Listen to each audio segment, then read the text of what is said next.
Hey, everybody, welcome to Red May, your 1 month vacation from capitalism, your chance to riff on red, to wear red clothes, to eat red food, to read commie literature, most specifically Karl Marx's Capital. We're on for a whole month, and we've had 27. We will have 27 events in total, and a lot of them lie before us. I want to give you a sense of what's up later today and in the next week or so. At 3 p.m. today, The Impasse of the Latin American Left with Jeffrey Weber, who has written a new book of that title, Karen Ben Ezra, Andrea Marston, and Martin Arboleda.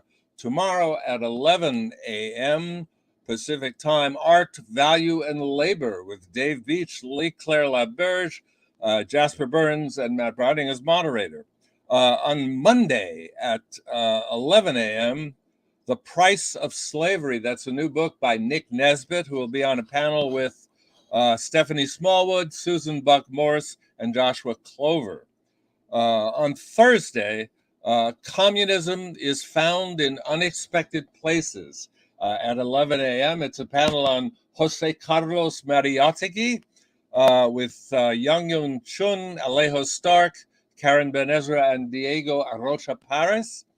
On Thursday at 3 p.m., Nixon's War at Home, and it's about the COINTELPRO.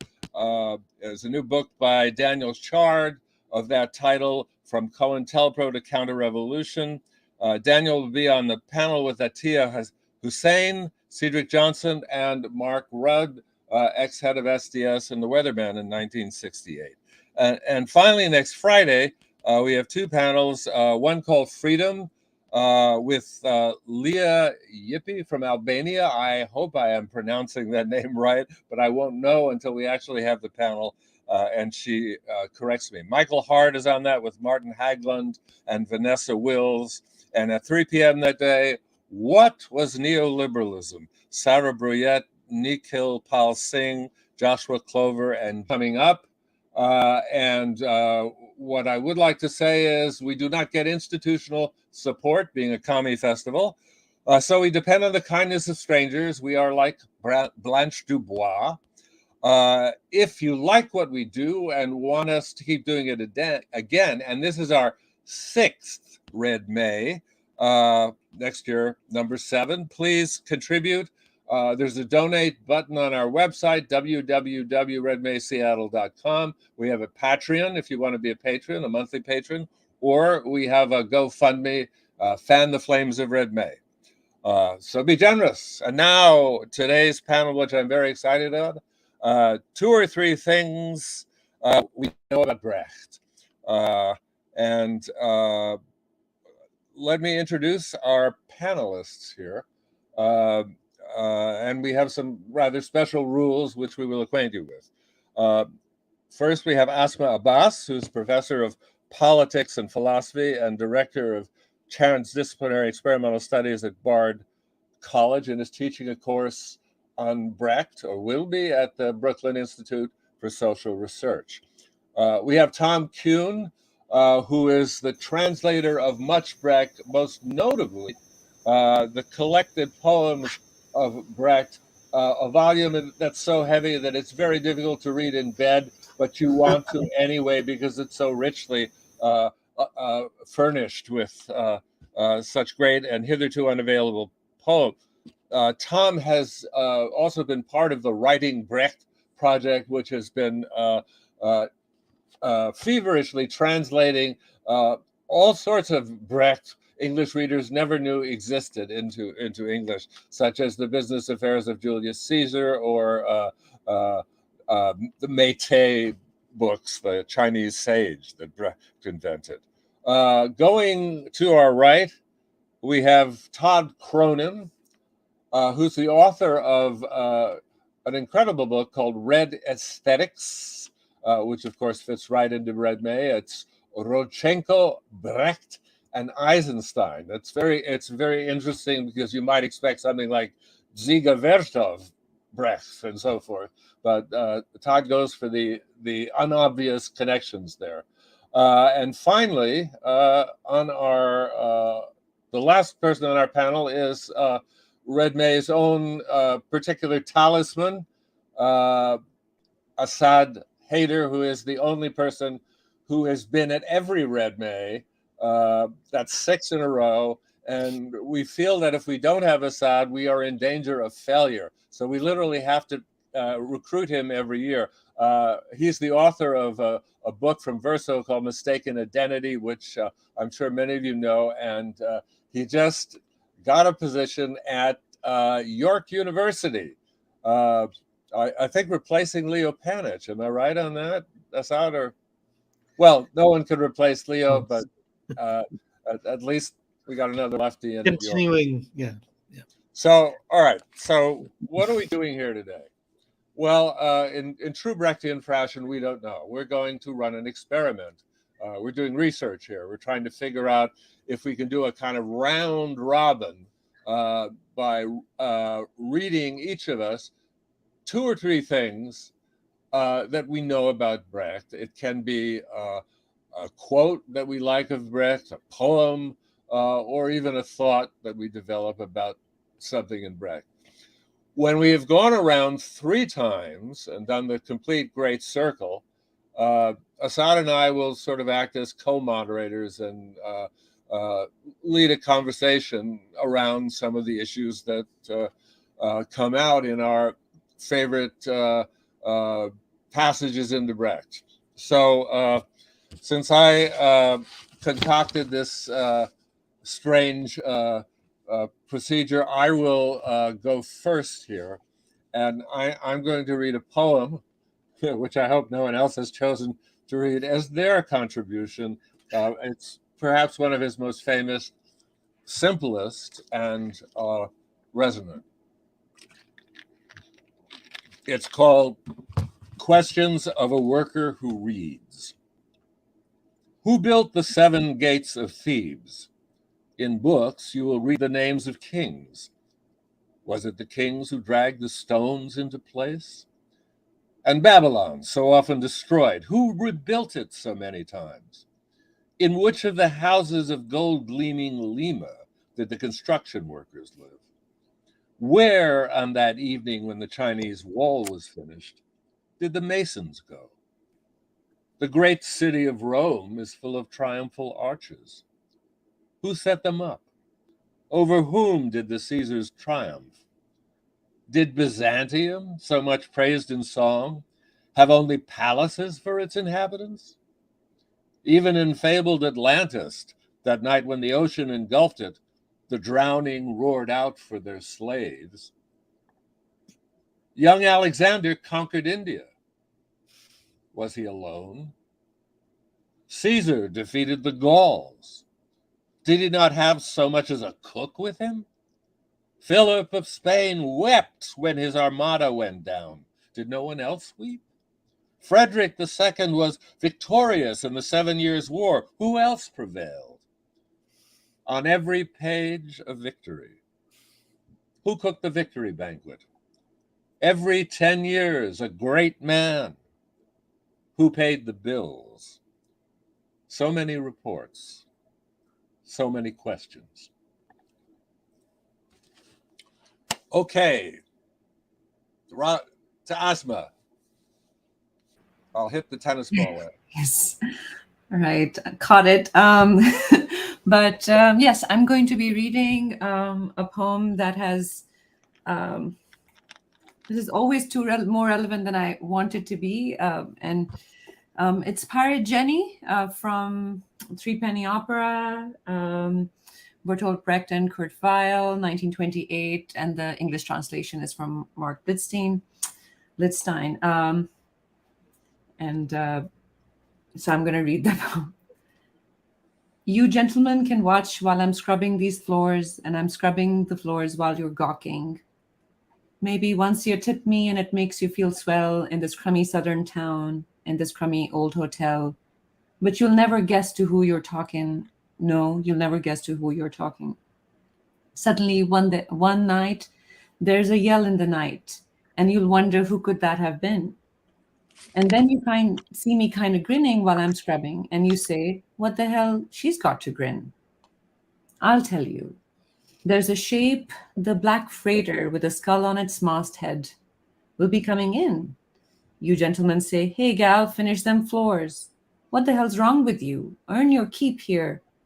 And you toss me your tips and look out to the ships. But I'm counting your heads as I'm making the beds, because there's nobody gonna sleep here, because nobody's gonna sleep here. Suddenly one night there's a yell in the night, and you say, who's that kicking up a row? And then you see me kind of staring out the window, and you say, what the hell she's got to stare at now? There's a ship, the black freighter, turns around in the harbor, shooting guns from her bow.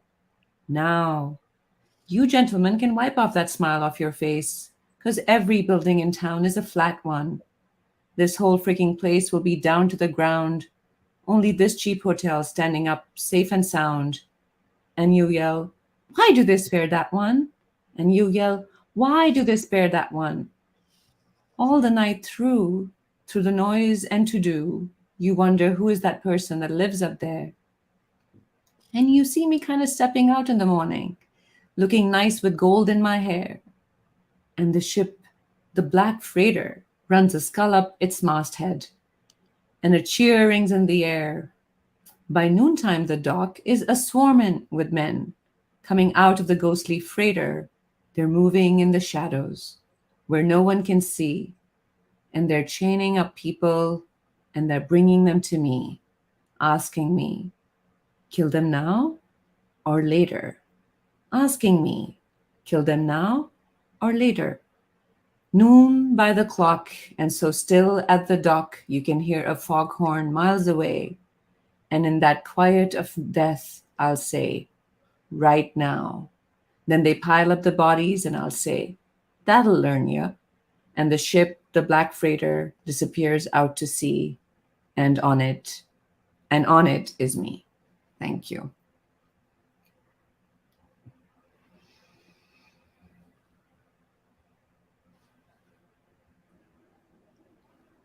Am I supposed to pass it on to Tom?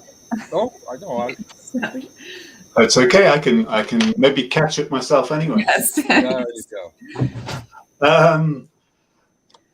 Two great poems to start off with. I'd love to come back and discuss each of these examples one by one, but maybe we won't get a chance to do all of that. I thought I would start with emotion.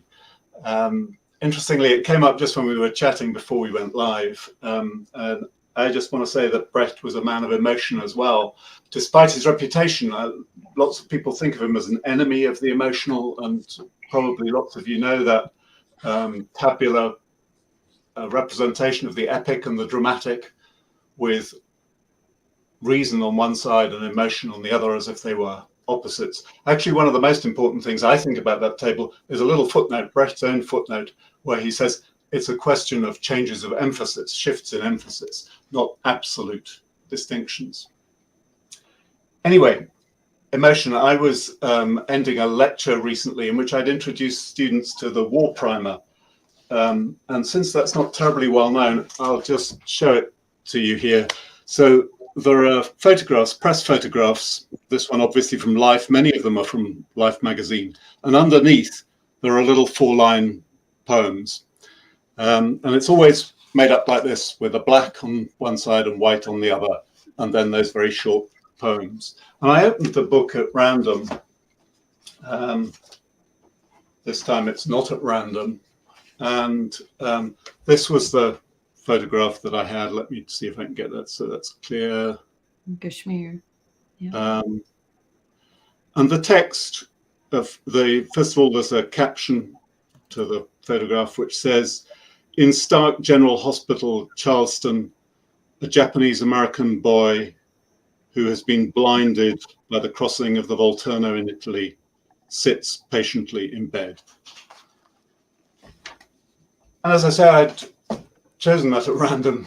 And then I found I could scarcely deliver the poem without my voice breaking with emotion as I read it. Maybe you'll say that I'm just a decadent bourgeois, and that's my problem. but I'll read it to you now and see what you think. Just 4 lines. You don't have an awful lot of room to do stuff with 4 lines. So under the image of the blind boy, he writes, no more towns, no seas, no stars' bright light, no woman either, and never, never a sun. Neither the blue skies nor the dark night, not over Oregon, and never above Japan.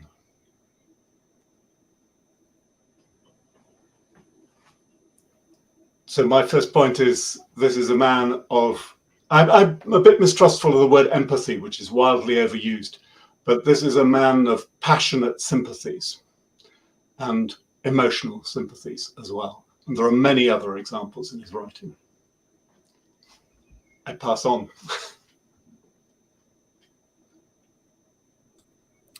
Tom, that's a hard act to follow. So I kind of took Philip's prompt as a challenge. Let's go back. I'll go back to the first one. Oh, you can't really see the whole thing. As a challenge to myself to kind of find those moments in Brecht that I thought were kind of, in a way, most challenging and maybe even rebarbative. And the first one I have is from a piece that I did not know well until very recently, from Tom's great volume, the Art and Politics volume.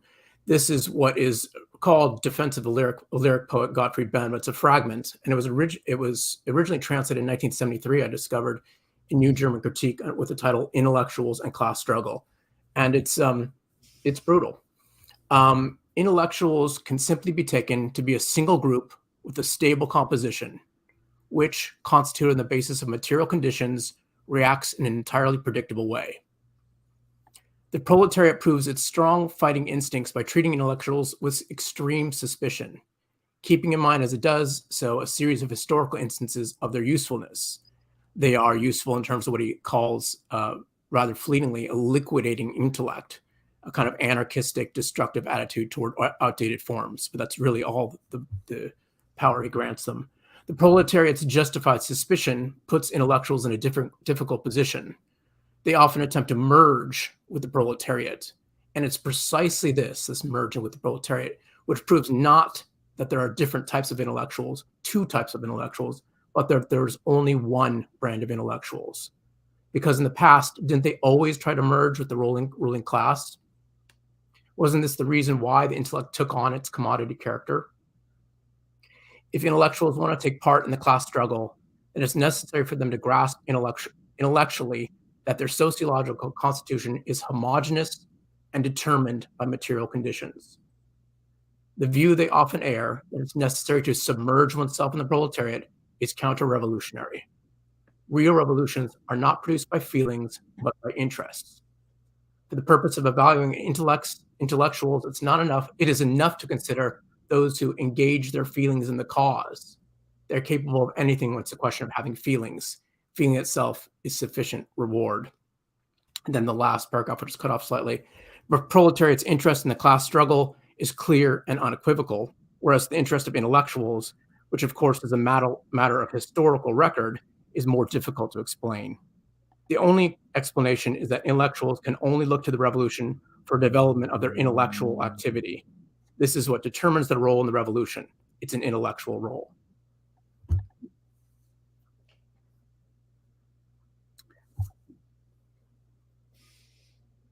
And now I hand it off to Asad. Oh, let's move this off, sorry. Okay. Let me... Am I live? Yeah, okay. So I think that my greatest pedagogical achievement was tied to Brecht and to the learning play, the idea of the learning play. When in one class that I taught, I dispensed with any instruction and simply had the students collectively perform the measures taken. And so I will read one passage from the measures taken when the 2 agitators are given masks by the head of the party house, and the control chorus.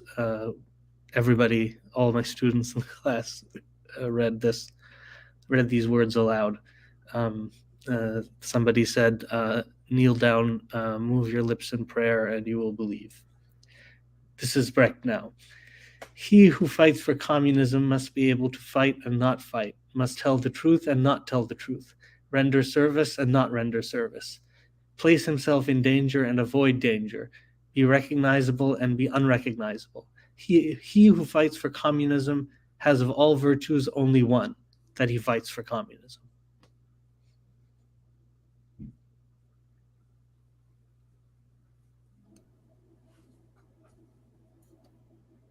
Okay, that's the end of round one, and now we go around round two.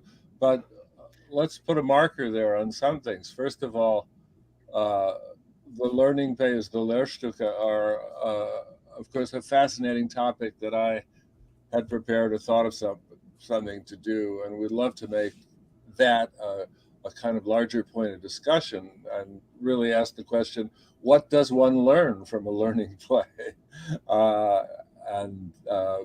But I want to go on the second round to talk a little about Brecht's writings on theater. Tom has published, I think, there are 3 books of invaluable essays. I've been involved with. There's Brecht on theater, and Brecht on art and politics, and Brecht on film and radio. And if you read from the beginning of Brecht's theatrical life to the end, you will find that he has written constantly and thought again and again about theater, perhaps more so than anybody. And the attempt to kind of cherry pick one period of Brecht's life and say this is his definitive statement is the alienation effect or the V effect, and to make that his theory of theater, and then, as is usually the case with liberals, refute it, is of course ridiculous. What's interesting is Brecht's whole life. There are various stages that involve his access to putting on plays or theater. What he thinks about theater is different when he's in exile in Denmark for when he's working in the commercial theater in Munich. It's also different from what he thinks of in exile in the US from what he's ends up when he has his own repertory company in East Germany, the Berliner Ensemble. So one needs to follow very carefully the threads of his theatrical meditations.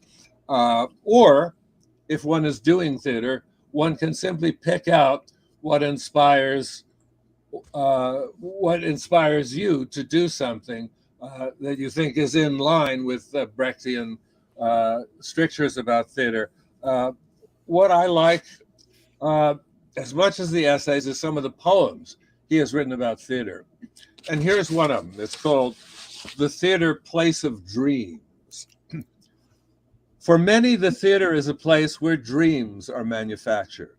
Your actors are regarded as narcotics salesmen. In your darkened houses, people are transformed into kings and perform heroic deeds with no attendant risk. Gripped by enthusiasm for themselves or filled with self-pity, people sit in happy distraction, forgetting the difficulties of everyday life as fugitives. You stir up all sorts of stories with your skilled hands so that our spirits are roused, and for that purpose, you take incidents from the real world.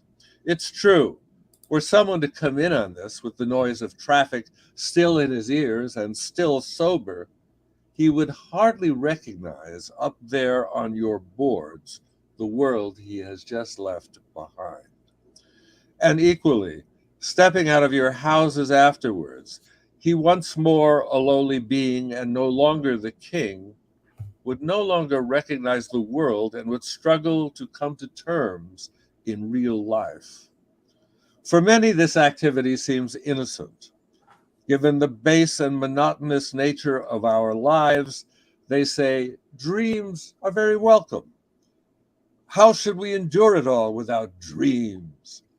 But this, dear actors, is how your theater becomes a place where we learn to endure the baseness and monotony of life and to renounce great deeds and even pity for ourselves. You, however, show us a false world, heedlessly stirred up as dreams show it, transformed by desire or distorted by fear. You miserable deceivers. I'll pass it on to Tom. I'm Asma, sorry.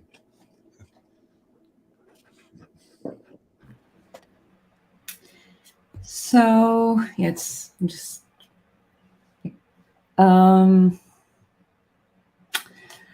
I guess I'm going to read something translated by Tom from Brecht's Refugee Conversations. I've been really attached to how, really having just taught him, being able to map his life in certain ways in terms of like places he was, and very specific things happened in certain times and places for him. And the question of the refugee conversations just seemed like such a interestingly mature work in a certain way. Like a lot of the stuff he's done before is kind of indicated. So here we are, it's the piece that is called The Roll Call of the Vices and the Virtues is from Conversation 8, Tom, with your permission. And this is Brecht is writing. At the recent exploitation soiree, a whole range of celebrities took their bows to the crowing of the trumpets, and attested their close bond with the powers that be. Vengefulness, made up and coiffed like conscience, gave demonstrations of her infallible memory. A small crippled person, she garnered huge applause. Brutality, looking about her helplessly, made an awkward entrance. She slipped and fell on the platform, but she made up for it by stamping so hard in rage that she made a hole. After her came hatred of education and adjured the ignorant with foaming lips to throw off the burden of knowledge. Down with the know-alls was his cry, and the know-nothings carried him aloft on their exhausted shoulders and out of the premises. Servility was there too. She presented herself as a great hunger artist. Before she left the stage, she bowed to a couple of fat hustlers whom she had helped into high office. The popular comedian, Malicious Spite, brought some cheer to the proceedings, but he had a bit of an upset when he laughed so hard he gave himself a hernia. In the second part of the promotion, Ambition, that great sportsman, was the first to come on stage. He leapt so high in the air that he banged his head on the rafters, but he didn't bat an eye, neither then nor when one of the compeers fixed a medal on him and stabbed right through to the flesh with the long pin. A little pale, perhaps suffering from stage fright, Justice presented herself. She spoke only of lesser matters and promised a more comprehensive address another time soon. Then Thirst for Knowledge, a powerful young man, reported how the regime had opened his eyes to the guilt of he uses a term, a physical attribute about noses, in respect of all public grievances. An up-stepped self-sacrifice, a tall, skinny chap with an honest face, holding a big plate of cheap pewter in his horny hand. He gathered in the workers' pennies and said quietly, in an exhausted voice, "Think of your children." Order, too, stepped onto the platform, and she had a bald head beneath her clean bonnet. She distributed doctors' diplomas to the liars and surgeons' licenses to the murderers. There wasn't a spot of dust on her gray dress, even though she had been out to steal rubbish at night from the bins in the backyards. In long queues, as far as the eye could see, the victims of thievery filed past her table, until the veins stood out on her cramped hands. She wrote receipts for each and every one. Her sister, Thrift, showed off the basket of bread crusts that she had taken from the mouths of the sick in the hospitals.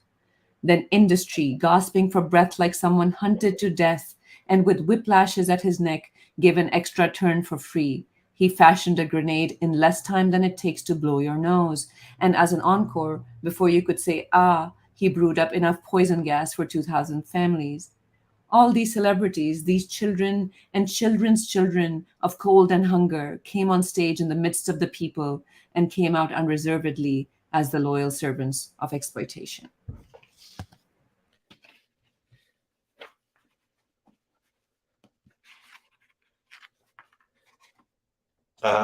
That's great.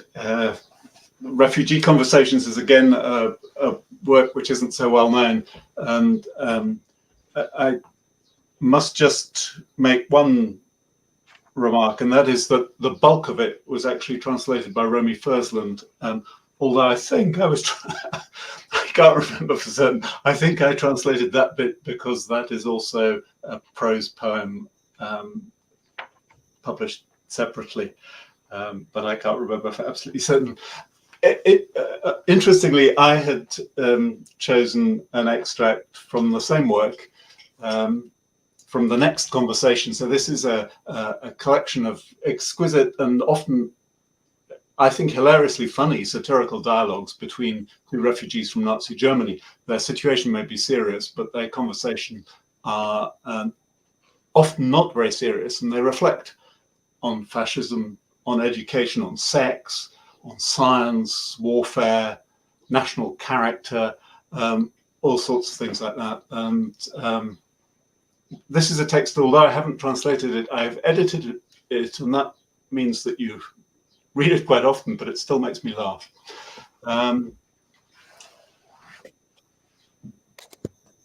So I wonder why I chose this bit.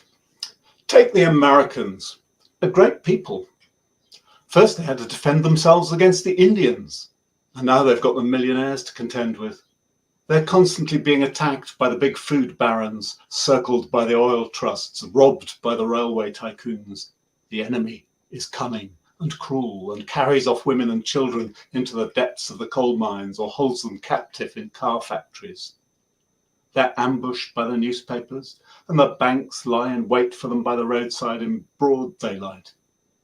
Even though they know they could be fired at any moment, and even when they do get fired, they fight tooth and nail for their freedom, for every man's right to do exactly what he wants. The millionaires think it's great. Americans are particularly fond of talking about freedom. Like I said, there's something suspicious about that. When someone starts talking about freedom, it's usually because that's where the shoe pinches. You rarely hear people in decent footwear going on and on about how light their shoes are and how well they fit and how they don't rub and how they don't give them corns and they'd never stand for it if they did. I felt enthusiastic about America when I first heard this talk of freedom, and I wanted to become an American, or at least to experience this great freedom for myself. I was sent from pillar to post. The pillar had no time to talk to me, and the post was otherwise engaged. The consul made me crawl around the entire floor of the building on all fours 4 times, and then had a doctor look me over to confirm I hadn't developed any calluses. Then I had to make a formal declaration that I didn't have any opinions.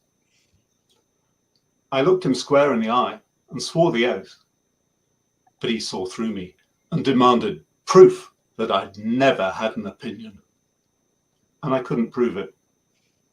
So I didn't get into the land of the free. I'm not sure I had enough love of freedom for that country.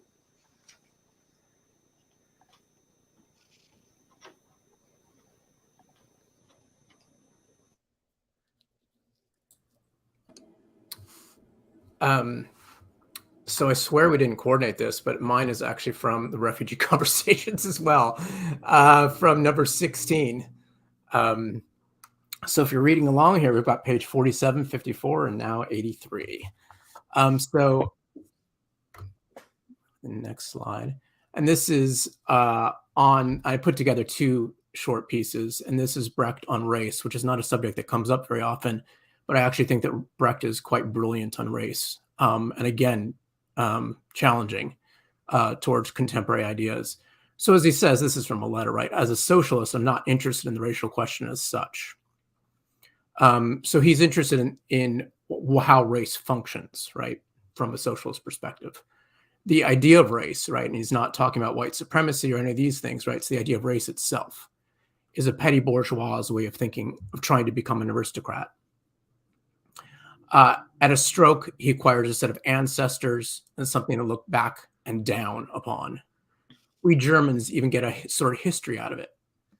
Even if we haven't always been a nation, at least we get to have been a race. And you can't go to war for a market. That would be frivolous and irresponsible. You have to go to war because you're a master race. And then this is from the notes to Fear and Misery. He says, for this reason, racism and race is not just another form of politics. It holds the key to understanding the nature of contemporary exploitation. For the bourgeoisie, German barbarism is a mystery. Here's a country at the heart of Europe, a long-established nursery of culture, which was plunged overnight into barbarism, a sudden, horrible, senseless outbreak of savagery. The bourgeois intellectual finds the persecution of Jews so exacerbating because it seems such an unnecessary excess. They're regarded as something extraneous, irrelevant to the business at hand. In their view, pogroms are not essential to conquest of markets and raw materials, and accordingly can be dispensed with.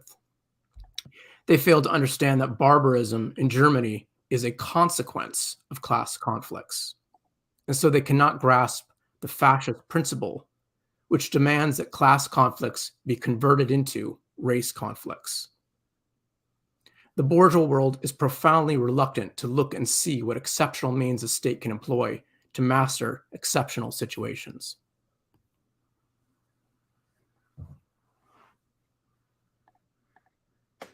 All right.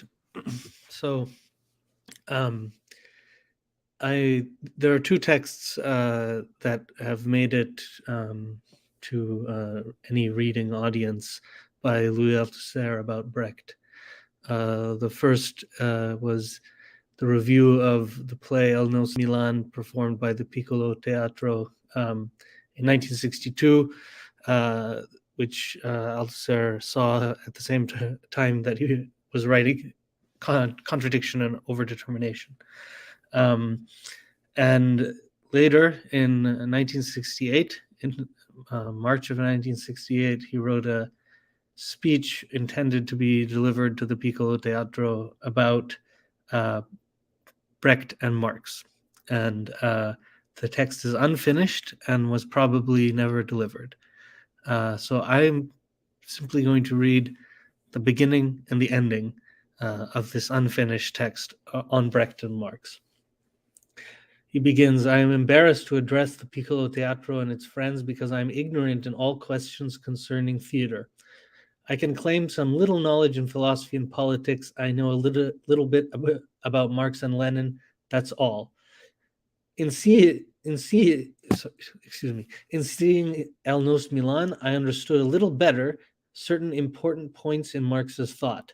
I will add that I also know the theoretical writings of Brecht on theater. I read them recently. They are completely astounding for a Marxist philosopher. That's the beginning. The ending. In the theater, people see and look at one another and themselves. They see each other and themselves in a double sense, in the auditorium and then on the stage. The neighbors in whose house there is a fire on the stage are also, as if by accident, in the auditorium.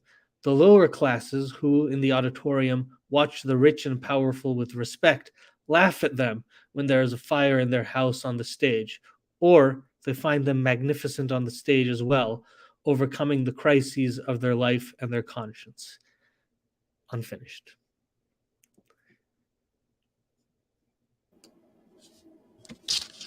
Okay, and here we go in our last round here before discussion. I'm going to read part of a poem here.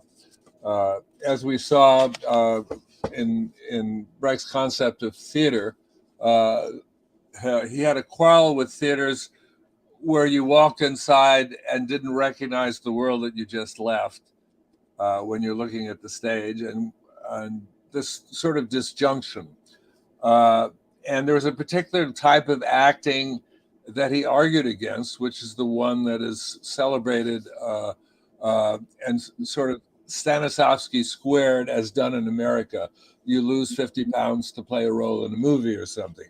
You become the person. absolute merging of actor and character, which is necessary for this kind of creation of this false dream on the stage. And he's written some wonderful stuff about Asian theater and how it doesn't, the virtuoso performing doesn't respond, doesn't manifest itself in other forms of theater, this becoming the character. He has a wonderful piece called The Street Scene, where he illustrates what he means by not becoming the character. And he uses that in a poem called On Everyday Theater. And he says, take that man on the corner. He is showing how an accident took place. This very moment, he's delivering the driver to the verdict of the crowd, the way he sat behind the steering wheel. And now he imitates the man who was run over, apparently an old man. Of both, he gives only so much as to make the accident intelligible, and yet enough to make you see them. But he shows neither as if the accident had been unavoidable. The accident becomes in this way intelligible, yet not intelligible, for both of them could have moved quite otherwise. Now he's showing what they might have done, so that no accident would have occurred. There's no superstition about this eyewitness. He shows mortals as victims not of the stars, but only of their own errors. Note also his earnestness and the accuracy of his imitation. He knows that much depends on his exactness, whether the innocent man escapes ruin, whether the injured man is compensated.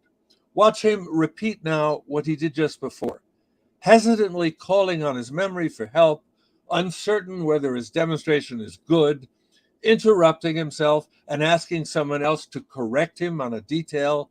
This, observe with reverence and with surprise. Observe, if you will, one thing, that this imitator never loses himself in his imitation. He never entirely transforms himself into the man he's imitating. He always remains the demonstrator, the one not involved. The man did not open his heart to him. He did not share his feelings or his opinion. He knows hardly anything about him. In the imitation, no third thing rises out of him and the other, somehow consisting of both, in which supposedly one heart beats and one heart thinks.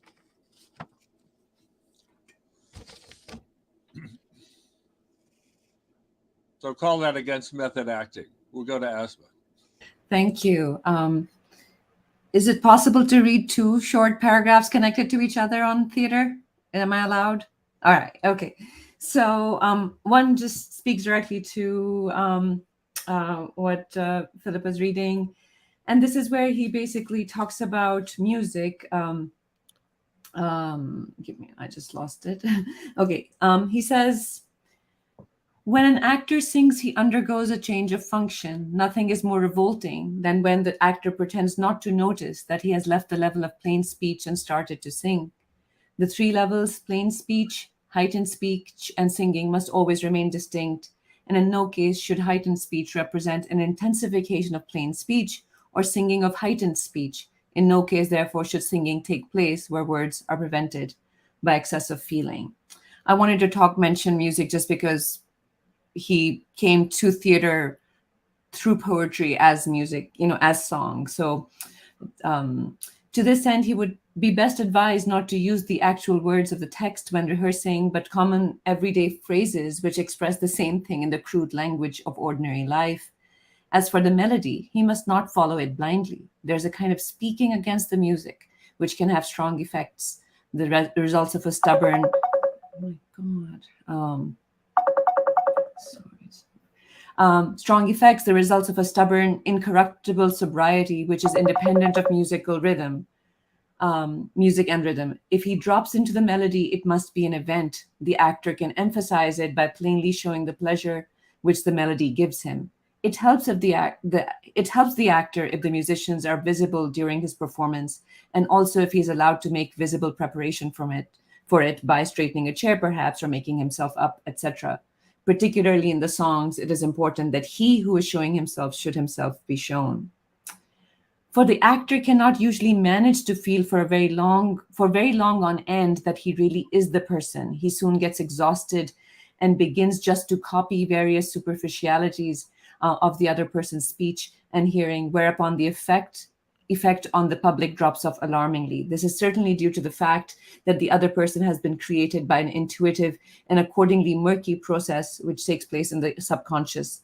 The subconscious is not at all responsive to guidance. It has at it, as it were, bad memory. And there's a little piece from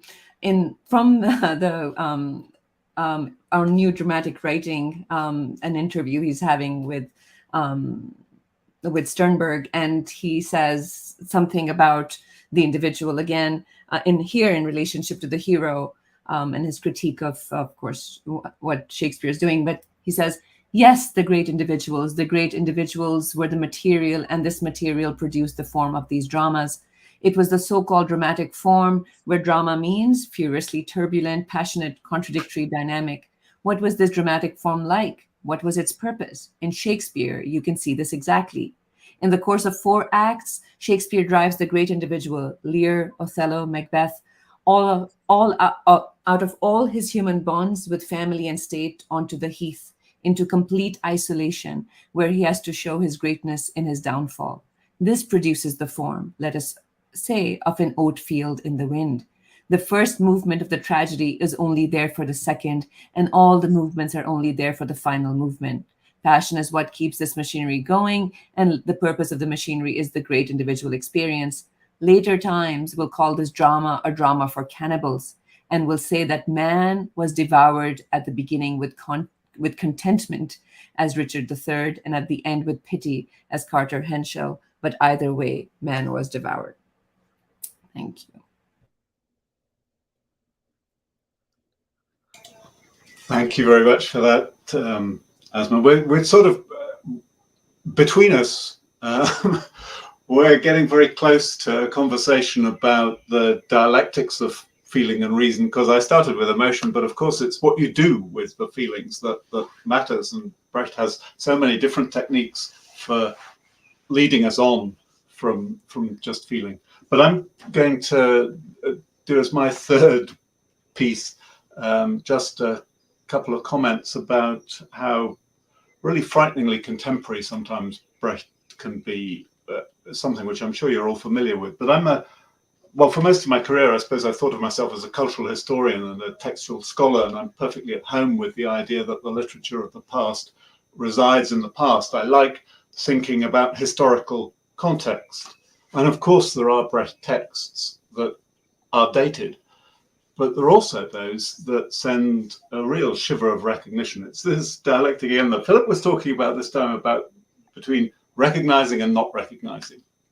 And it just so happened that I was translating a relatively obscure play, Roundheads and Pointed Heads, when the Yugoslav wars were raging, so some time ago. And there's a scene in that play set around a village well with 2 families who are friends.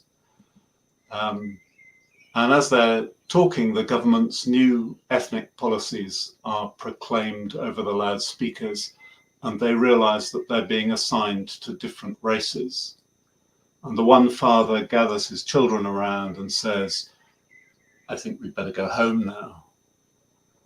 And someone from the other family says, I don't think you'll be able to do that. As I came down the road, there was a glow in the sky where your farm stands. Or words to that effect. And you can imagine how that resonated while the ethnic conflicts of the Yugoslav wars were being acted out. And we might read it again now and think of the Donbass and what's going on there. But perhaps I can, rather than stopping there, I'll just allow myself one other short poem as well. So that's another contribution to those thoughts about race. And this is a poem also which just shocked me with its contemporary resonances. It wasn't a poem that I knew at all until I sat down to translate it, and I came across it when I then for the first time. And I think it's frighteningly relevant now because of the rise in food prices that we're all experiencing, while our governments pretty much ignore the plight of the poor. It's called Shopping. I'm an old woman. When Germany reawakened, the benefits were cut. My children gave me small change from time to time, but I could hardly afford anything. At first, I simply went less often to the shops where before I'd been shopping daily. But one day I thought it over, and then once again I went every day to the baker, to the greengrocer, just an old woman shopping. Carefully I made my choices from amongst the provisions, took no more than before, but no less either. I set the rolls down by the loaf and the leeks by the cabbage, and only when they totted it up did I sigh, poke around with stiff fingers in my leather purse, and confess with a shake of the head that I didn't have enough to pay even for those few things. And I left the shop, still shaking my head in view of all the customers. I said to myself, if all of us who have nothing stop coming where there's food to be had, people might think we don't need anything. But if we come and can't buy anything, then they'll know.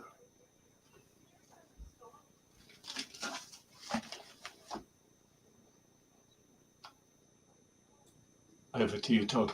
Great. Thanks. Again, one of these kind of striking moments is that the passage Asma was reading about what I call Brecht's theory of cannibalism. It was right next to the one I started with. And I was completely struck by that passage this morning about his description of what will be looked back on as the theater of cannibalism. Then that's his other way of describing empathy theater. It's a remarkable idea. And my last one is on empathy. And this is the epigram to my book. It's something I just kind of keep in mind as the kind of basic, view he has about this position, about the nature of empathy. And this is what he says, right? This is in a 38 essay called Socialist Realism. The more clearly class struggle is recognized as the dominant factor in the causal nexus, the more fundamentally the old bourgeois technique of empathy fails. We retain, of course, the task of representing complicated social processes, but to us, the world seems to have been inadequately reproduced if it only appears in the mirror of emotional dispositions and reflections. The entire social causal complex can no longer be used as a mere stimulant for mental and emotional experiences. It's not enough to produce empathy with the proletariat. This is what in that first passage, he was calling the merger with the proletariat, right? Or today we might say with minorities, the Hollywood fixation on this, rather than the bourgeois.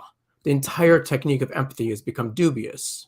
The bourgeois novel, almost by definition, encourages empathy with the proletariat or proletarian.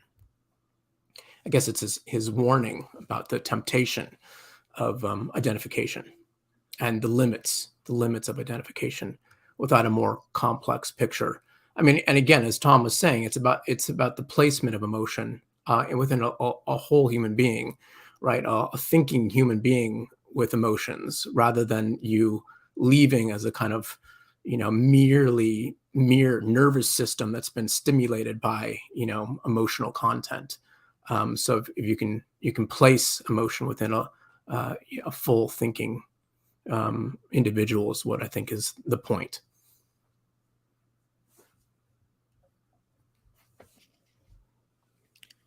Okay. I wanted to make a reference to one great interpreter of Brecht as a poet and a playwright and a communist, Amiri Baraka. And I thought about what to read, and I decided that I shouldn't read it myself, and I will yield the floor to Baraka himself. And we have a sound file to play. It's a poem for John Coltrane called I Love Music, an OJ title. Begins with a quote by John Coltrane. I want to be a force for real good. In other words, I know that there are bad forces, forces that bring suffering to others and misery to the world. But I want to be the opposite force. I want to be the force which is truly for good, unquote. Train, train, train, said, a force for real good. Train, in other words, February 67. By July, he was dead. By July, he said, in other words, he wanted to be the opposite, but by July, he was dead. But he is offering expression, a love supreme, Afro blue in me singing, it all because of him can be, screaming beauty can be, Afro blue can be, you leave me breathless can be, Alabama, I want to talk to you, my favorite things, like sunny, giant steps can be, life itself, fire can be, heart explosion, soul explosion, brain explosion can be, can be, can be, can be, deep, deep, deep expression, deep can be, capitalism dying can be, all see, full, full, full can be, empty too, nightfall by water, round moon over slums, shit in a dropper, soft face under fingertips trembling can be, can be, train because of train, because world, world, world, world can be, Sean O'Casey in Ireland can be, Lu Shun in China can be, Brecht, wailing, Gorky, riffing, Langston Hughes steaming can be, train, birds, main man can be, Big Maybell can be, workout, workout, workout, expression, Ogundi, Afro blue can be, all of it meaning, essence, revelation, everything together, wailing in unison, a terrible wholeness.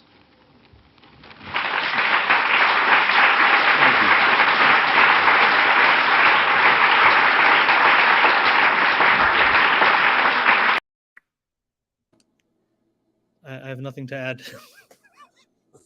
Wow. Let's have a moment of silence before we start in and sort of gather our Brechtian thoughts.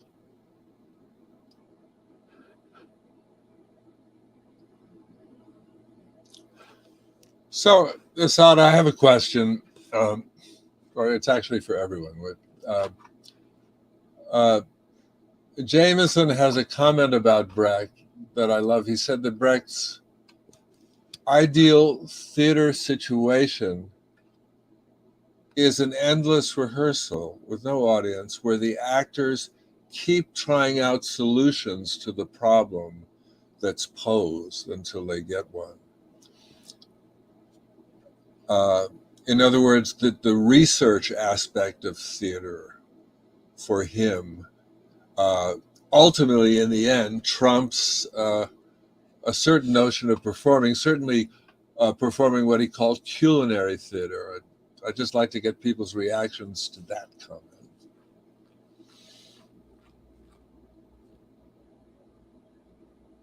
I think it's also, the question of how a spectator becomes an actor and a spectator becoming an actor after leaving the theater. This is a great question posed by Brecht.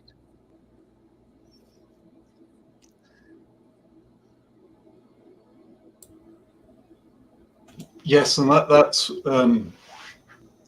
just to go back to the poem that I read, that's what the Old Woman poem leads us into. We sympathize with her situation, perhaps, although it's presented in such a bold way that one really can't speak very easily of empathy in that poem. But then we're led through, and we're not allowed just to stop there.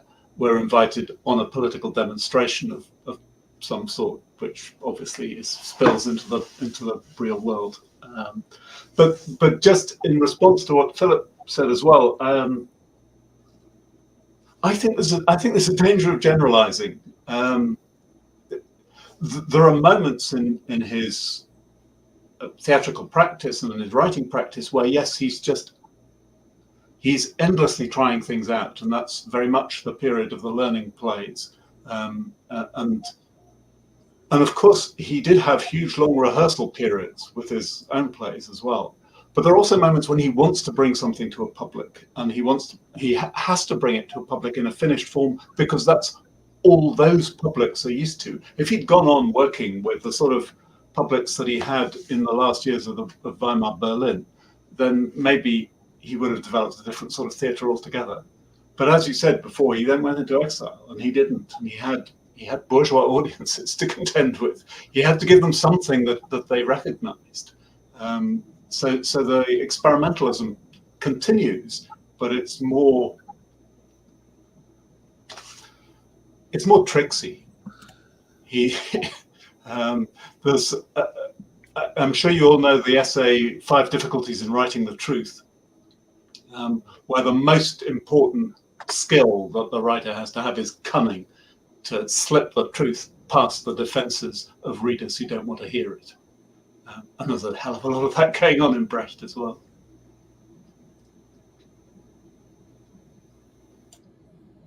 There's that essay on sport. I don't know if people have read that early essay where I was just looking that up to see what he says there, because that's where he speaks of the splendid isolation of the spectator in a certain way, but at the same time, there's a big footnote about, when he imagines a space like the theater as a smoker's lounge where people are just, and I think that too, I don't know why it makes me feel like the work that he was doing why he was impressed with people like Hindemith and others, like the fact that the act of production of music for the sake of being with each other. And so I think in that sense, the intersubjective, the relationality that is developed, right, within playing music, and just the way that how theater can in a way get that for us, and maybe the fact that it is countering earlier forms of theater that are constantly keep us separated in a different way, like between the abyss that he talks about, the pit, all of these, the fact that the theater stage that is that way. So he's never severing something without joining another thing, right? Like there's a sort of the synthetic piece of this is the dialectical part of this is so crucial, because like he wants the multiplicity of the actor, right? Like the fact that somehow, like maybe that's my tragic reading, that somehow there's a way that one kind of can pretend a larger collective, right? In a certain way, that there's like the presence of many possibilities, the presence in a different way than Benjamin does. When you were talking about Amir Baraka, immediately went to Benjamin, because they both work in this really interesting timeline, right? Like they're not speaking of simple like reform or revolution dichotomies, like his later work on the wheel. There's just a certain way. And when people say, oh, he just agreed to whatever GDR was doing and he was uncritical of these things, I think that wasn't his milieu. Like it wasn't the time span, right? It wasn't the sort of timescape he was concerned about. So there's something about how theater on one hand takes things out of the religious, tabernacle, right, that he says that Wagner has kind of put things in, but does release something. So I think this is just, he's creating time rather than space, I feel. And so I would concur with Philip, like what it means to keep practicing and rehearsing. I was actually thinking of Arendt also, where she kind of critiques about, I think of Arendt a lot of times in relationship to the things that Benjamin and Brecht were doing and what she would say about them, because she does say things about them. And there's a moment where he says that, oh my God, Arendt made me forget things, but I know more ways than one. But there's a moment where he's talking about, right, this question of the way Arendt speaks about space in between people, and sort of what's her relationship to the epic via Homer, and how Brecht kind of takes on that the practice of interpretation in a different way, right? The idea that a poet historian can allow different entry points into history. If Benjamin's speaking of the past and unrequited possibilities of where people are dead and we should look back and bring them back up, there's a certain way that Brecht is also, I mean, they were very close in very interesting ways that the Frankfurt School realm doesn't quite get us to, you know? And so I think that I'm rambling, but I just feel like there are these relationalities that are made possible, like the crucible of the theater in a certain way that allows him a workshop, I think, that other places just didn't get. Like it was a space he could bring people in. Maybe that's my simplistic sort of, hope even. I mean, what do we do with the classroom? It's like that, you know? I mean, we aren't giving a final truth. We just attempt certain things. And I think why he keeps talking about hatred of education, and at the same time, like people who hate intellectuals, but at the same time, he gives us permission to say, why the hell do you not want something different, right? Like others are so meek about that, kind of the pity for the empathy for the proletariat becomes pity, right? Like, oh, they can't do better, they can't think better. And there's that one of the conversations, right, Tom, where he says with the Refugee Conversations, where he tells this person, your Goebbels learned from Marx how to hate the proletariat.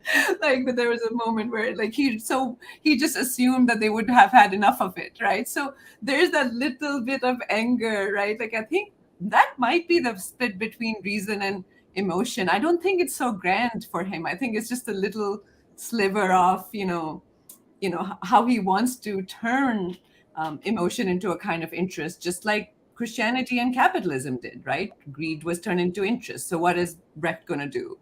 So anyway, lots of scattered thoughts, but I think it's a workshop. I mean, I don't know how else to approach it, Philip.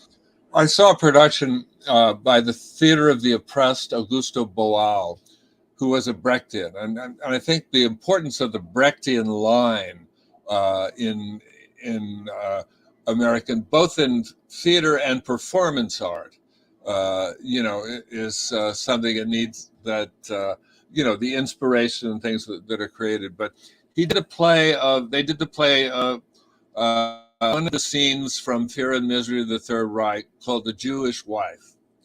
Tom, correct me if I haven't got it exactly right, but she's on the phone with a friend and is explaining it's 1933, why she's going to leave Germany. And then her husband comes in, who is not Jewish, and the husband keeps trying to persuade her to stay. They did the play once, then they said to the audience, all right, now we want people in the audience to get involved in this debate. So if you have an idea that can persuade her to stay or go, get up and be the husband and so forth. So people from the audience would get up and they would sort of argue.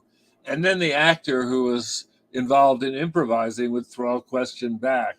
So it became this riff on Brecht's play, but an attempt to try to get to the dialectic of what's going on and to enact this sort of endless rehearsal, so to speak, between the audience and the actors. The other productions of Brecht I saw would be things like Christopher Plummer and the Arturo Ui on Broadway. Great actor, but all you could say when you came out of the theater is, what a great actor Christopher Plummer is. And you can see that certain plays like Mother Courage or Galileo, which have star parts, are the ones that are accepted into the bourgeois canon and the point where people say, yes, Brecht is a classic playwright, because you can have Meryl Streep as Mother Courage or Brian Dennehy as Galileo. But there's this whole range of other plays, particularly, I think, the learning plays and the one that Todd writes about, and Tom mentioned round heads and pointed heads and so forth. And, of course, to my mind, the great one, the Caucasian Chalk Circle, which is absolutely crying to be redone and reimagined again, that point to whole other ways of treating the material that are not, as Brecht says in that poem, creating this dream palace which takes you away from that world outside. He's not advocating any particular technique of realism. I think that's where the problem in the discussion gets hung up, where people imagine that it has to be photographically real. You simply have to recognize the world in the theater as somehow coexpensive or with the world outside. There can't be this absolute disjuncture that there is in culinary theater. I want to pose a question that I think other panelists will have insight about, which is I have always thought about how to relate what Brecht says about the culinary character of theater to the representation of cooks and cooking in his plays. And I'm curious if anyone has thought about this. As the most recent Brecht play I saw was The Mother, another learning play. Cooking has an important role. So I'm curious if anyone has a comment. I think food has an important role. I don't know if it's cooking. I think it's hunger. Like he really wants to do something with hunger. You know, like that's a weird where he says like, he's a critique of materialists. Like he says, like Germans could only create materialists who think about like thoughts coming from materiality, but they have no relationship to the material at all. So he said, like, why aren't writers writing about how much, like, what would it mean to imagine this world, but not have the taste, to be able to imagine the taste of sirloin steak with mushroom sauce, right? Like he really, I mean, and the other part of it is like how he relates to, I'm not trying to be psychoanalyze Brecht, but he has a fascination with money per se, right? Like he speaks of money as its own thing a lot, right? Beyond like, without considering Marx's, you know, he hasn't quite, you know, been trained in that way yet. So his obsession with the, right, like the currency of the time, but also just the human body. I mean, he's what did he say? Like he says, there's something in the idea that so-called materialism is held in contempt by the upper classes. They often talk about vulgar material pleasures and try to discourage the lower classes from indulging in them, which is basically unnecessary, since the lower classes don't have the cash to do so in the first place. I've often wondered why left-wing writers, when they want to get people all fired up, don't produce mouth-watering descriptions of the pleasures that the haves enjoy. All I ever see are reference books about the philosophy and morals of the upper class and so on. So he says a simple description, you know, of all the different types of cheese written in a vivid and knowledgeable style, or an artistic depiction of a real omelet, would be highly educational. Humanism goes beautifully with a good beef consomme. You know, do you know what it's like to walk in proper shoes? I mean, light, bespoke shoes made of fine leather that make you feel like a dancer, and well-cut trousers and soft fabric. Which of you is familiar with these things? But this is ignorance with a vengeance. Ignorance of steaks, shoes, and trousers is a double ignorance. You don't know what they taste like, and you don't know how to obtain them. But the ignorance is threefold if you don't even know they exist, right? So I think that, he just indulges. I think food's so crucial. I mean, and Mother Courage, like bringing all the things just the things she trades in. I mean, like, yeah, I don't know. I just think it's hunger, not cooking. You know? Well, so. Yeah, I mean, yes and no. So actually on the whole question of music, right? I actually think that's kind of a problem spot in Brecht, is the status of music, right? So this is from in the film book, right? It says, composers know little about the effects of music. Generally, they leave the study to barkeepers, right? One of the few research results I've seen in the past decade was the notice of a restaurant proprietor in Paris about the different drinks his guests ordered under the influence of different music, right? He claimed to have found that certain beverages were always consumed with music of certain composers. Undoubtedly, the cinema would benefit much if composers were in position to deliver music that had more or less precisely determined effects on the audience. And he means that it's kind of good and bad. Like you could have a leftist composer who could make you, I don't know, drink some red drink. But he's mainly talking about Hollywood composers who are making people just drool and stupefy them. And it's actually music, and that's what the Eisler conversations really bring out, right? Is how Brecht was very kind of allergic to certain kinds of music, like Bach. He didn't like all of it. He associates with this kind of direct causal effect on his nervous system that he is suspicious of, and that's why he has this kind of debate with Mann, also on, you know, with Magic Mountain, the idea of this kind of effect of music, which of course Mann was very much interested in. And then just a kind of final footnote to what we were talking about a second ago. I mean, I think I want to, the question of experimental, these things kind of like move away with themselves. I think Tom is right about the situated, cunning, strategic nature of it all, right? So it totally depends on the audience, right? So the Lehrstücke are often for kids, not meant to be performed for an audience. where, you know, Mother of Courage was certainly for a bourgeois audience, or Galileo, if it was in Hollywood versus somewhere else, he would rewrite it depending on the audience. So I think it completely depends on the situation, that where, you know, how you're going to pitch the thing. So there's no kind of static picture of like for experiment or against experiment or whatever. That's just a kind of footnote to that.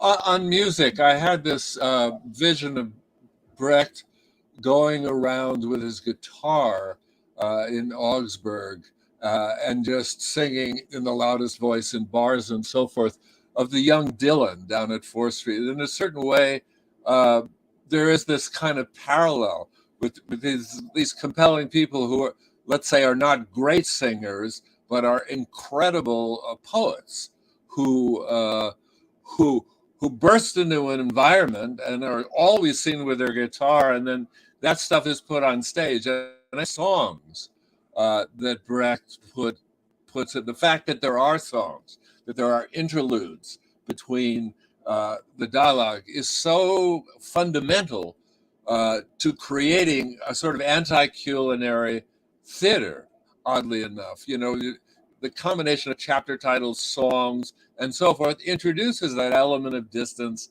that asks the audience to think about what they're seeing as opposed to identifying with it. So you know, I'm not sure that one could ever tabulate a chart like Fourier or whatever, where you find what each bit of music does to the human psyche.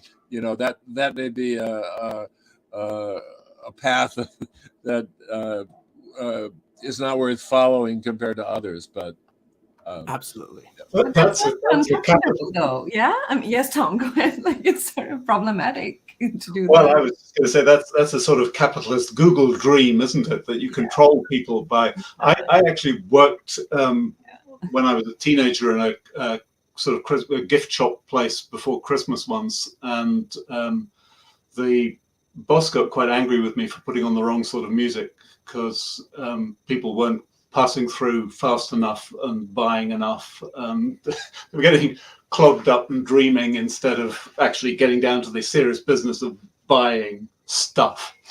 But you're right that Brecht has two attitudes to music. I mean, he is suspicious of its emotional intensity and its capacity to do that without any sort of reflection. But in his own plays, it's an essential component for changing the perspective so that you see the action from another point of view again. That's why he says, you know, it's absolutely fatal if the actor pretends something strange is not happening when he breaks into song.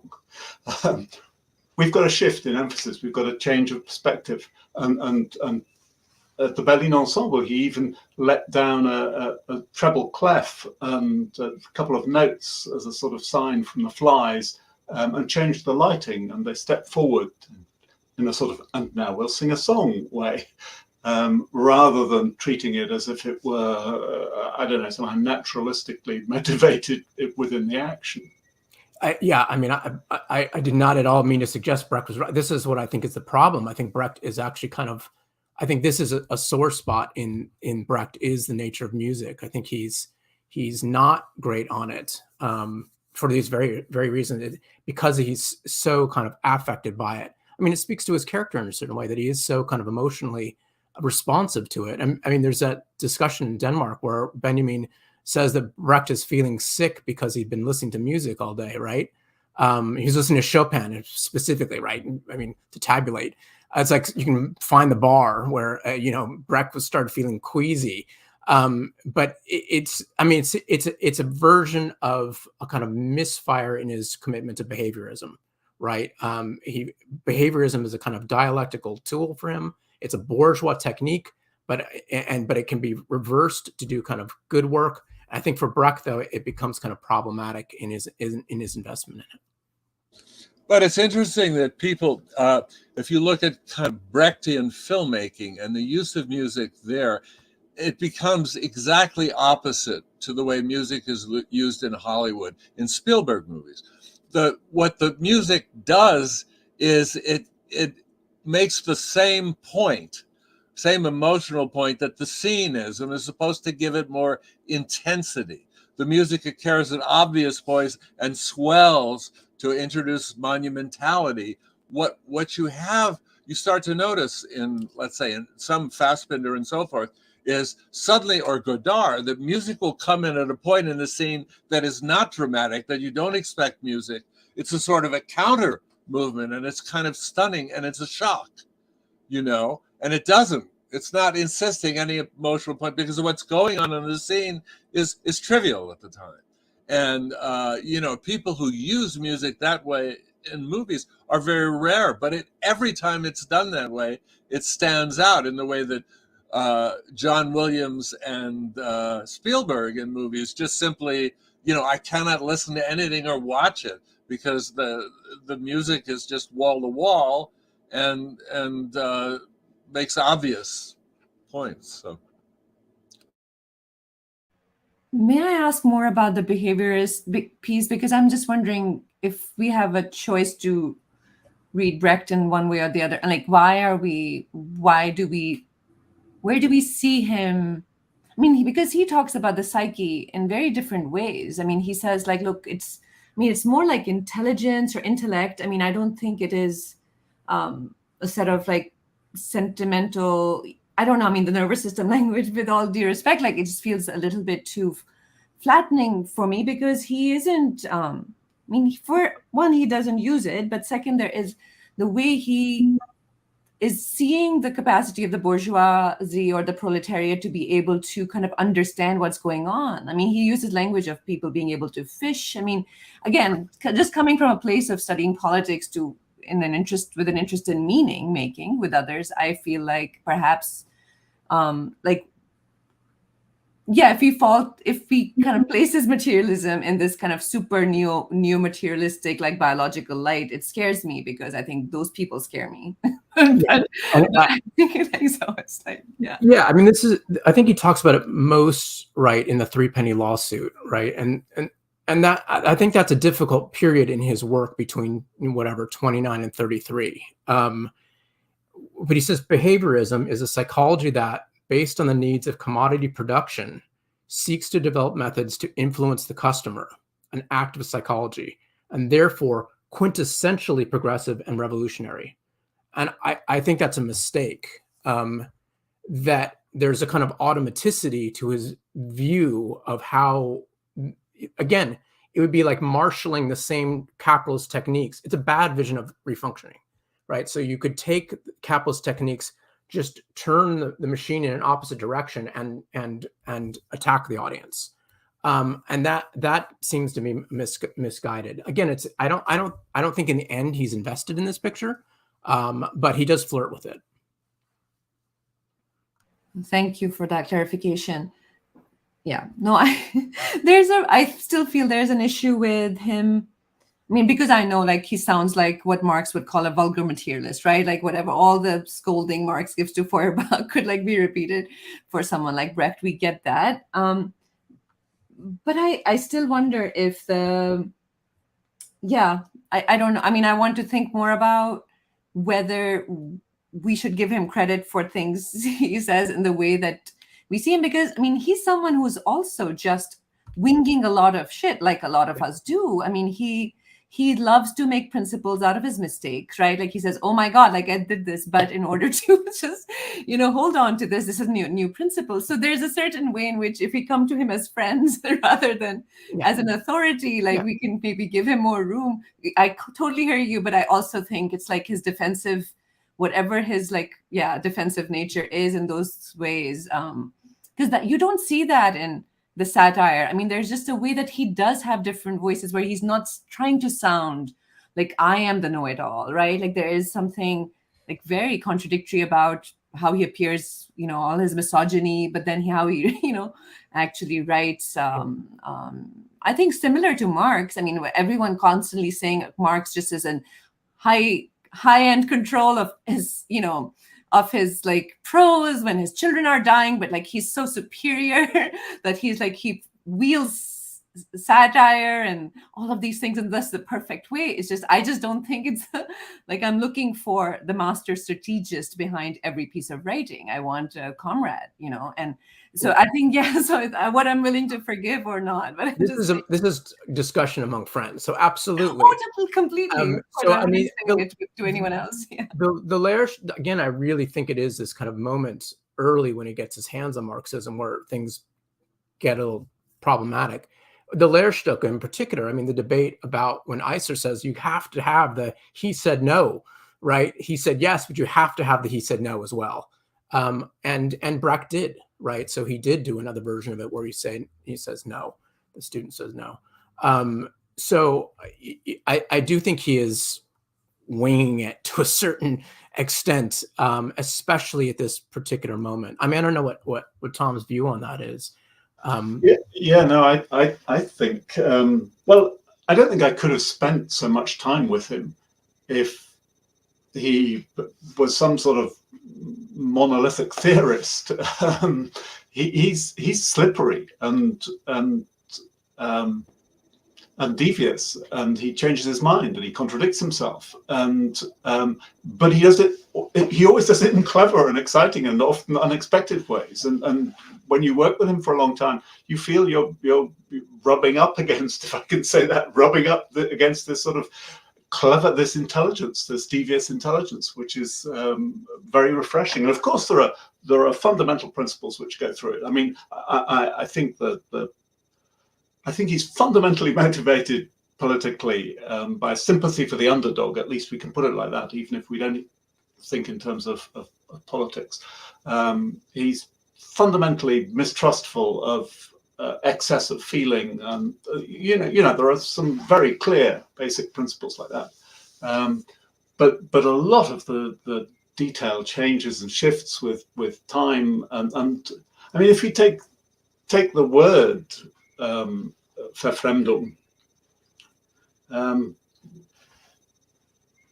when he first starts using that in the mid-1930s, 1934, there are lots of little fragmentary sketches of essays, nothing fully worked out, nothing that was published.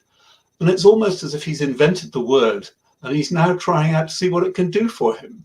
It's not like he has a theory and needs a term. It's almost the other way around. Let me pose a general question that might be a good one to sort of transition to our ending. If you could direct one play by Brecht now, what would it be, and why do we need to do this now as opposed to 20 years ago or 20 years in the future?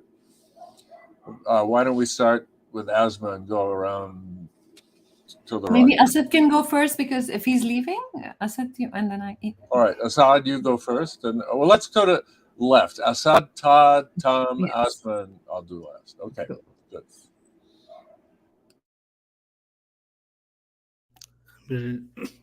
I know. I think it's always going to be the measures taken, and then a very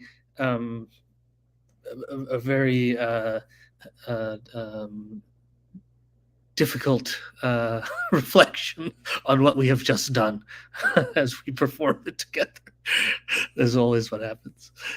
Thank you, everybody. I have to go, but great panel. Bye. So my answer will be completely predictable, since I've written about this extensively and I've never even seen the play. It's a round head and pointed heads. I think it is the great, work that's unseen. It was unseen mostly during his lifetime, and it's completely unseen now. And there's certain obvious reasons why that is the case. And it is an uncomfortable play. It's shocking.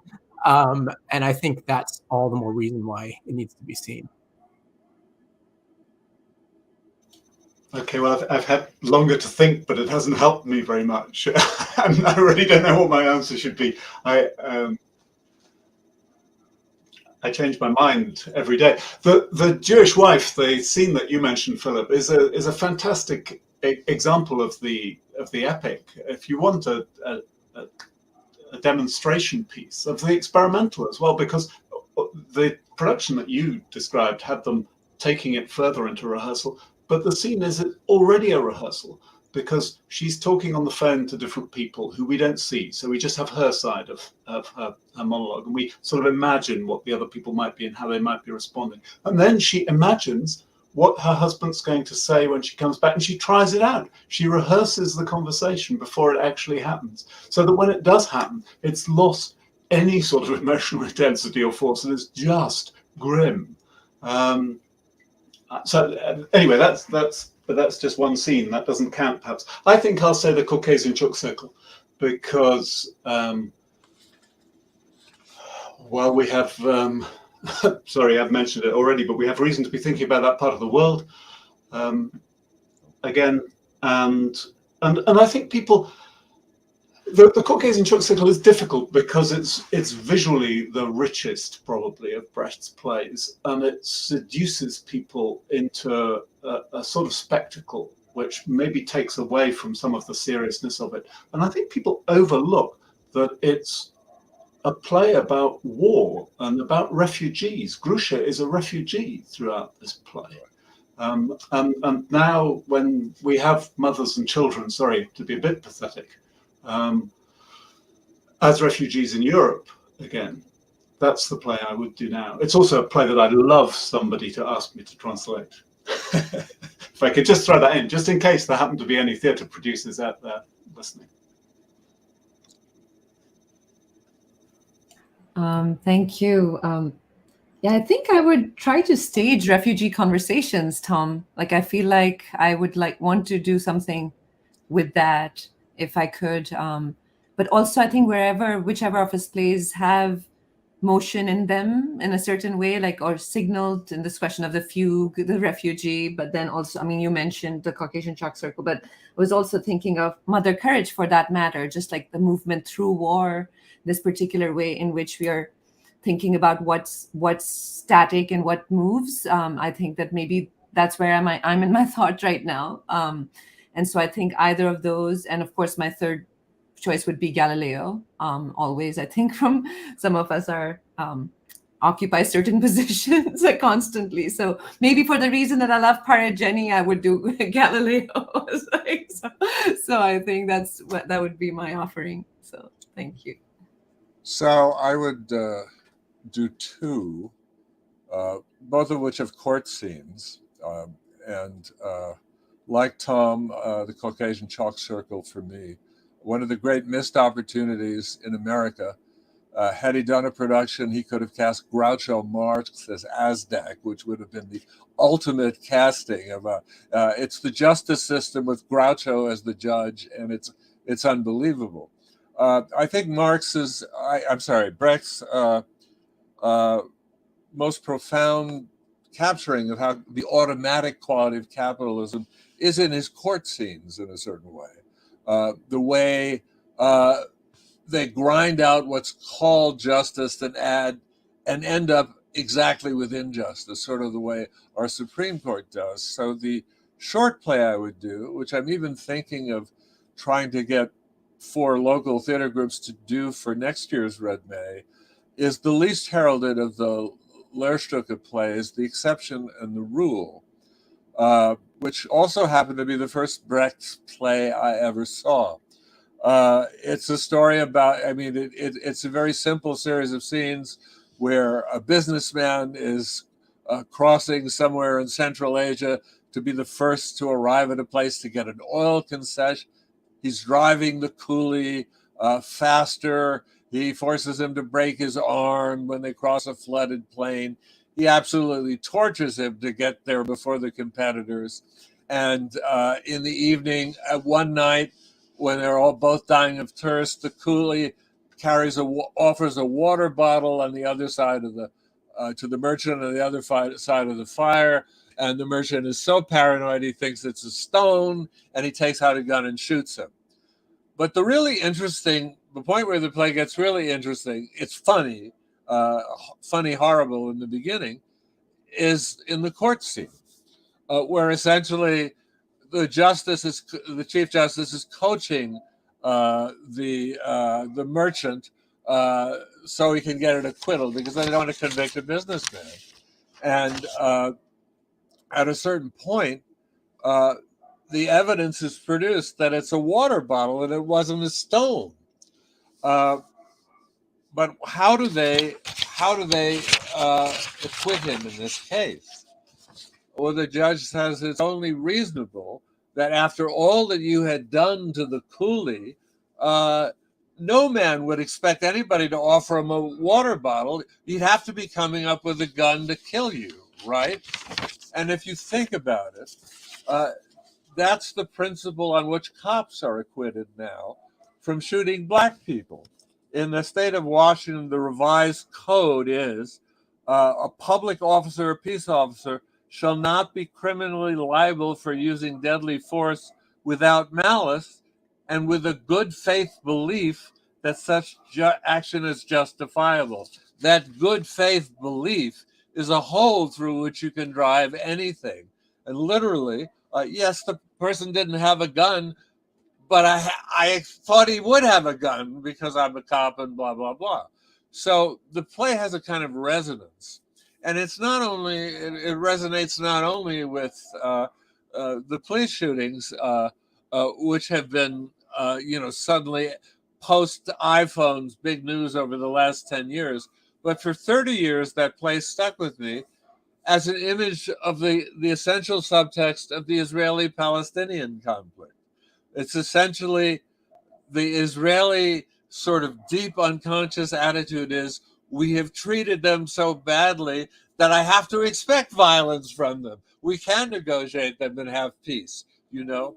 So essentially, Brecht has turned out this parable, which without being as shock the bourgeois quality that the measures taken has, which involves executing some comrade and so forth, which to me still reeks a little of the 30s and the Stalinist era and of Sartre's Dirty Hands, where the same thing comes up. And you might say it's consigned to the dustbin of ethics classes and so forth in terms of having its real resonance. This particular innocuous play, which is a simple parallel, just speaks loudly to the moment and seems to have the capacity to speak to other moments too. So that's my choice. Next year at Red May, we'll have 4 versions of The Exception and the Rule, or at least readings of them. At least we can, let's hope that we're live again, Red May, after 3 years online. Thank you, Todd and Tom and Asma. I would simply love this conversation to continue as the enigma of Brecht, or the endless cornucopia of Brecht, simply, becomes available and discussable and contemplated. There are still trails that Brecht open up that can follow. One can follow and find ways to be better leftists and so forth, and better artists and better everything. Again, I want to say that we have another event coming up in 2 hours and 20 minutes, The Impasse of the Latin American Left, a discussion on the book by Jeffrey Weber, new book coming out. We have Karen Ben Ezra and Andrea Marston and Martin Arboleda, who is calling in from Chile. So a lot of stuff to think about. Go to www.redmayseattle.org and hit the donate button so we can keep doing this craziness. Thanks. We'll see you later. Thank you. Thank you. Thanks.